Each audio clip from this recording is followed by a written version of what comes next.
ಕೆಲವೊಂದು ಟೈಮ್ ಏನನ್ಸುತ್ತೆ ಗೊತ್ತಾ, ಹಬ್ಬ ಯಾಕಾದ್ರೂ ಬರುತ್ತೆ ಅನಿಸುತ್ತೆ. ಯಾಕೆ ಅಂದರೆ ಹಬ್ಬ ಮುಂಚೆನೂ ಕ್ಲೀನು, ಹಬ್ಬ ಆದಮೇಲೆನೂ ಕ್ಲೀನ್ ಮಾಡ್ತಾನೆ ಇರಬೇಕು. Hello everyone, welcome to my mini vlog. ಇದು ಬಂದು ಹಬ್ಬದ ನೆಕ್ಸ್ಟ್ ಡೇ ವ್ಲಾಗ್ ಆಗಿರುತ್ತೆ.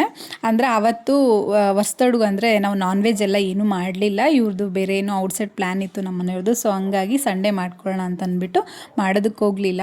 ಇನ್ನೊಂದು ಏನಂದರೆ, ಹಬ್ಬ ಆಗಿದ್ದು ನೆಕ್ಸ್ಟ್ ಡೇ ಸಿಕ್ಕಾಪಟ್ಟೆ ಕ್ಲೀನಿಂಗ್ ಕೆಲಸ ಇರುತ್ತೆ. ಯಾಕೆ ಅಂದರೆ ಹಬ್ಬದ ದಿನ ನಾವು ಡೀಪಾಗಿ ಕ್ಲೀನ್ ಮಾಡ್ಕೊಳ್ಳೋಕ್ಕಾಗಲ್ಲ, ಲೈಟಾಗಿ ಎಷ್ಟು ಬೇಕೋ. ಯಾಕಂದ್ರೆ ನಾವು ಅವತ್ತು ಹಬ್ಬ ಎಲ್ಲ ಮಾಡಿ ಫುಲ್ ಟಯರ್ಡಾಗಿ ಹೋಗಿರ್ತೀವಿ. ಹಂಗಾಗಿ ಡೀಪ್ ಕ್ಲೀನಿಂಗ್ ಎಲ್ಲ ಏನೂ ಮಾಡ್ಕೊಳ್ಳೋಕ್ಕಾಗಲ್ಲ.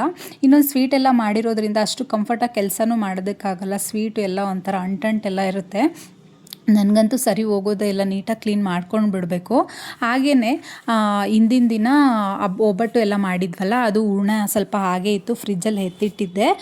ನಮ್ಮನೇಲಿ ಸ್ವಲ್ಪ ಸ್ವೀಟ್ ಕಮ್ಮಿ ತಿನ್ನೋದಲ್ವ, ಎಷ್ಟೇ ಕಮ್ಮಿ ಮಾಡಿಕೊಂಡ್ರು ಸ್ವಲ್ಪ ಮಿಕ್ಕಿರುತ್ತೆ.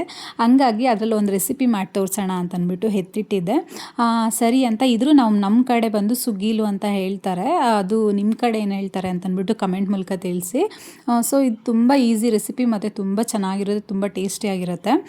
ಇದಕ್ಕೇನು ಇಲ್ಲ, ಹೂರ್ಣ ಇಟ್ಕೊಂಡಿದ್ವಲ್ಲ ಸೇಮ್ ಹೂರ್ಣ, ನೀವು ಇದಕ್ಕೆ ಬೇಕಂದರೆ ಸಪ್ರೇಟು ನೀವು ಹೂರ್ಣ ಅಂದರೆ ಒಬ್ಬಟ್ಟಿಗೆ ಹೂರ್ಣ ಮಾಡ್ಕೋತೀವಲ್ಲ, ಬೇಳೆ ಬೆಲ್ಲ ಎಲ್ಲ ಹಾಕ್ಕೊಂಡು ಬೇಕಾದ್ರೆ ಮಾಡ್ಕೋಬೋದು, ತುಂಬ ಚೆನ್ನಾಗಿರುತ್ತೆ. ಇಲ್ಲ ಅಂದರೆ ನೀವು ಒಬ್ಬಟ್ಟು ಮನೇಲಿ ಯಾರೂ ಅಷ್ಟು ತಿನ್ನಲ್ಲ ಅಂದರೆ ಉಳಿದಿರುತ್ತೆ, ಅದರಲ್ಲಿ ಬೇಕಾದ್ರೆ ನೀವು ಈ ರೀತಿ ಮಾಡ್ಕೋಬೋದು, ತುಂಬ ಚೆನ್ನಾಗಿರುತ್ತೆ.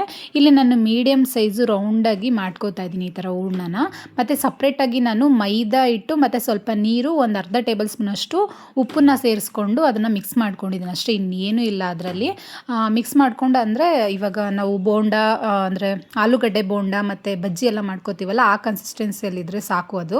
ಅದಕ್ಕೆ ನಾನು ಹೂರ್ಣ ಮಾಡ್ಕೊಂಡಿದ್ನಲ್ವ, ಅದು ರೌಂಡಿಗೆ ಅದನ್ನ ಡಿಪ್ ಮಾಡಿಬಿಟ್ಟು ಇದರಲ್ಲಿ ಫ್ರೈ ಮಾಡ್ಕೋಬೇಕಷ್ಟೇ. ಹೈ ಫ್ಲೇಮಲ್ಲಿ ಇಡಕ್ಕೆ ಹೋಗಬಾರ್ದು, ಲೋ ಫ್ಲೇಮಲ್ಲೇ ಬೇಯಿಸ್ಕೋಬೇಕು. ಒಂದು 5 ಮಿನಿಟ್ಸು ಫ್ರೈ ಮಾಡಿಕೊಂಡ್ರೆ ಸಾಕಾಗುತ್ತೆ, ರೆಡಿ ಆಗಿಬಿಡುತ್ತೆ, ತುಂಬ ರುಚಿಯಾಗಿರುತ್ತೆ. ನೀವು ಒಂದು ಸಲ ಟ್ರೈ ಮಾಡಿ. Thank you.